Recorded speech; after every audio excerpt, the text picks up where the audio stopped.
मनोज और सपना की लव स्टोरी। आज की कहानी वास्तविक जीवन से जुड़ा हुआ सपना और मनोज की एक सच्ची प्यार की रोमांटिक कहानी है।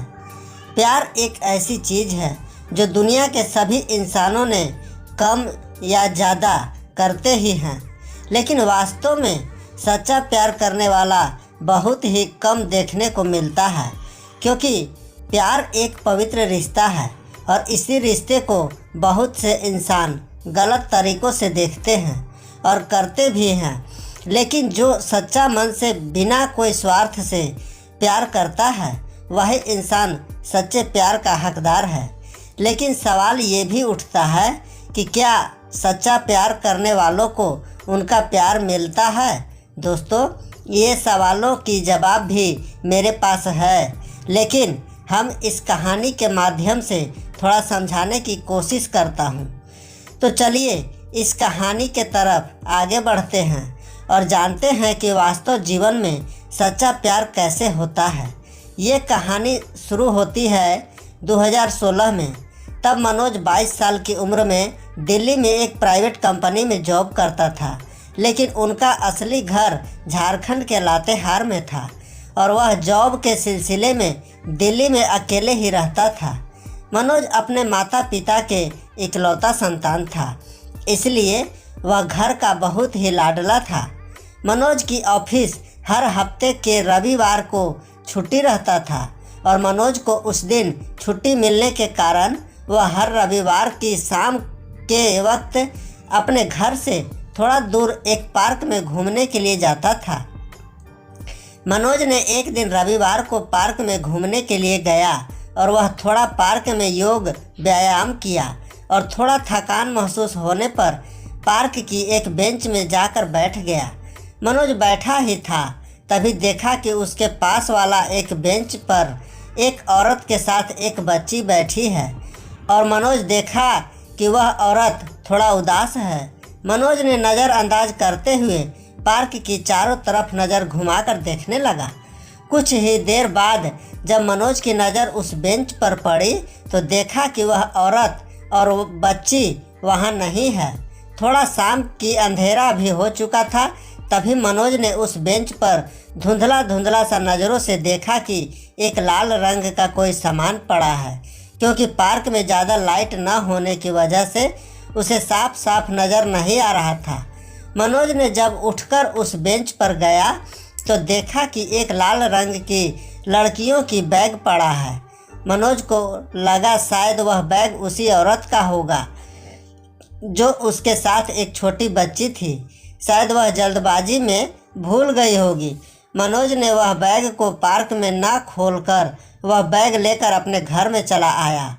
मनोज ने उस दिन एक होटल से खाना पार्सल लेकर आया था, इसलिए मनोज को उस रात को खाना बनाने की ज़रूरत नहीं पड़ा। मनोज ने थोड़ा फ्रेश हुआ और तभी उसे वह बैग की याद आया। मनोज ने सोचा कि शायद बैग के अंदर उनकी कोई फ़ोन नंबर या कोई घर की पता होगा। ये सोचकर जब मनोज ने वह बैग खोलकर देखा तो मनोज को उस बैग में कुछ पैसे और एक डॉक्टर की पर्ची मिला। न उस बैग में कोई फ़ोन नंबर था और ना तो कोई पता।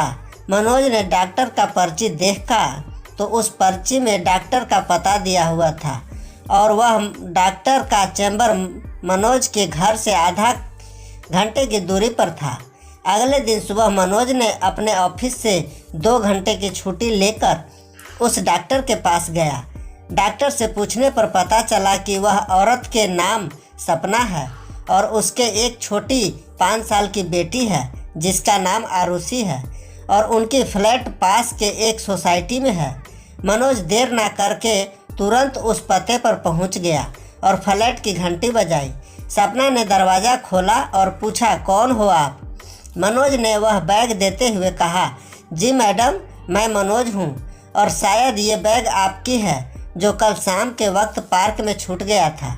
मुझे बैग में डॉक्टर की पर्ची मिला था तो डॉक्टर से आपकी पता पूछकर यहाँ तक आया। सपना ने कहा, हाँ, ये बैग मेरा ही है जो मुझसे कल खो गया था और कल से मैं यह बैग को लेकर बहुत ही परेशान थी। यह कहते हुए मनोज को घर के अंदर बुलाई और बैग लौटाने के लिए सपना ने मनोज को धन्यवाद किया और बैठने के लिए कही। मनोज ने कहा, आज नहीं, कभी दूसरे दिन आऊँगा। सपना ने कही, आपने हमारी इतना मदद की, घर के अंदर आकर थोड़ा बैठ जाइए। मनोज ने सपना की बात टाल नहीं पाया और वह अंदर जाकर डाइनिंग रूम में सोफे में बैठ गया। सपना ने कहा, आप क्या लेंगे, चाय कॉफ़ी? मनोज ने कहा, सिर्फ एक गिलास पानी पिला दीजिए। सपना ने मनोज को एक गिलास पानी पिला दिया और पानी पीकर मनोज वहाँ से चला आया और सीधा वह अपने कंपनी में चला गया। एक हफ्ता बाद मनोज ने रविवार को वही पार्क में घूमने के लिए गया और इत्तेफाक से सपना उसे वही पार्क में मिल गई। सपना ने मनोज को देखकर उनसे मिलने के लिए आती है और कही, पहचान रहे हो, मैं सपना हूँ। मनोज ने कहा, अरे हाँ मैडम, आप कैसी हो और आपकी बेटी कैसी है? सपना ने कही, हाँ मैं ठीक हूँ और मेरी बेटी भी ठीक है। दरअसल आज मैं अपनी बेटी को पड़ोस के घर में रख कर डॉक्टर से मिलने के लिए आई थी। मनोज ने कहा, अच्छा। और फिर दोनों में बहुत बातें हुई। वह दोनों बहुत ही जल्द एक दूसरे के दोस्त बन गए थे। मनोज ने सपना से कहा कि अगर आप बुरा न मानो तो एक बात पूछूं? सपना ने कहा, पूछो।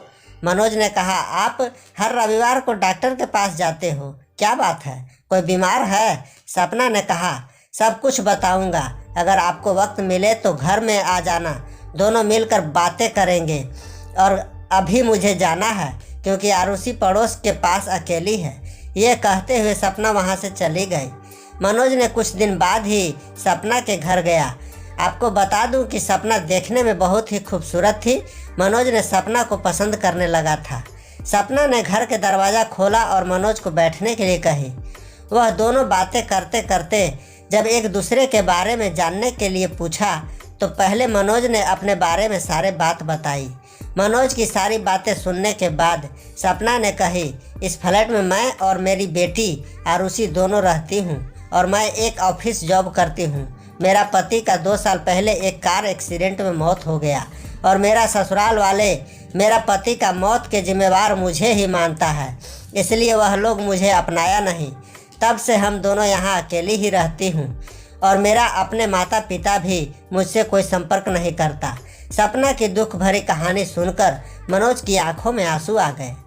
तभी मनोज ने कहा, डॉक्टर, सपना ने कही मैं अपने बेटी आरुषि के लिए डॉक्टर के पास जाती हूँ क्योंकि आरुषि के दिल में एक छोटा सा छेद है और डॉक्टर ने कहा कि 6 महीना के अंदर ऑपरेशन करना पड़ेगा, नहीं तो बच्चे को बचाना मुश्किल हो जाएगा और मेरे पास उतना पैसा भी नहीं है जिससे मैं अभी आरुषि का ऑपरेशन कर सकूं।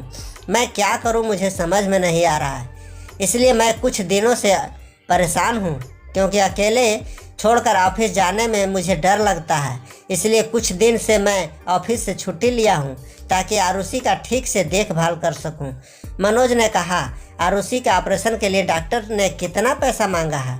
सपना ने कहा, छोड़ो वह सब बातें, मैं कुछ ना कुछ बंदोबस्त कर लूँगा।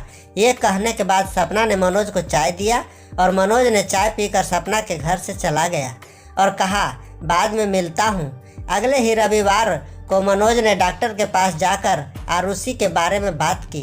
तभी डॉक्टर ने बताया कि आरुषि का ऑपरेशन में 1.5 लाख की खर्चा आएगा और जितना जल्दी ऑपरेशन करेगा आरुषि के लिए उतना ही अच्छा रहेगा। मनोज ने कहा, डॉक्टर, आप अगले महीने ही आरुषि के ऑपरेशन का तैयारी कीजिएगा, मैं अगले हफ्ते में आपके पैसे जमा कर दूंगा। ये कहते हुए मनोज ने अगले हफ्ते में सपना को बिना बताए पैसा जमा कर दिया। सपना जब डॉक्टर के पास आई तो डॉक्टर ने सपना को मनोज के बारे में सब कुछ बता दिया। सपना मनोज को तुरंत फ़ोन किया और अपने घर में बुलाई। मनोज शाम को जब सपना के घर में गया तब सपना ने कही कि तुमने पैसा क्यों दिया, दया दिखा रहे हो मुझ पर? मनोज ने कहा, नहीं सपना, मैं तुम्हें दया नहीं दिखा रहा हूँ, एक अच्छा दोस्त के नाते मैं तुम्हें आरुषि के इलाज के लिए थोड़ा मदद कर रहा हूँ और आरुषि भी तो मेरी बेटी जैसी ही है। मनोज ने कहा, मैं तुमसे एक सच बात कहती हूँ, बुरा मत मानना, अगर तुम्हें मेरी बात पसंद नहीं आएगा तो मुझे माफ़ कर देना, लेकिन प्लीज़ बुरा मत मानना। देखो सपना, मैं तुमसे कुछ नहीं छुपाऊँगा, तुम इतना खूबसूरत हो कि मुझे तुमसे बिना प्यार किए रहा नहीं गया। सपना, मैं तुमसे बहुत प्यार करता हूँ और मैं तुमसे शादी करना चाहता हूँ। सपना के पति के जाने के बाद वह भी बहुत अकेली हो गई थी, इसलिए उसे भी एक अच्छा और सच्चे मन के हमसफ़र की ज़रूरत थी। इसलिए सपना ने मनोज के प्रस्ताव को स्वीकार कर लिया और इस रिश्ते से वह दोनों भी बहुत खुश थे और आरुषि भी खुश थी। वो दोनों ने फैसला किया कि आरुषि के ऑपरेशन के बाद ही शादी करेंगे। 1 महीना के बाद आरुषि का ऑपरेशन बहुत ही अच्छे से सफलता के साथ हो गया और उसके बाद दोनों कोर्ट में जाकर शादी कर लिया। पहले तो मनोज के माता पिता उसके शादी को नहीं माना था, लेकिन 1 साल के बाद वह दोनों को अपना लिया। अब मनोज और सपना आरुषि के साथ अपनी ज़िंदगी में बहुत खुश हैं। निष्कर्ष, जो इंसान सच्चा प्यार करता है वह कभी जाति, धर्म, रंग, रूप देखकर प्यार नहीं करता। सच्चा प्यार उनके दिल में होना चाहिए। आज की यह मनोज और सपना की कहानी आपको कैसा लगा कमेंट करके ज़रूर बताना और अपने दोस्तों को शेयर करना ना भूलें। यदि चैनल पर पहली बार आए हैं तो चैनल को सब्सक्राइब अवश्य कर लीजिएगा और कमेंट बॉक्स में एक प्यारा सा कमेंट अवश्य कीजिएगा। पूरा वीडियो देखने के लिए आप सभी को बहुत बहुत धन्यवाद।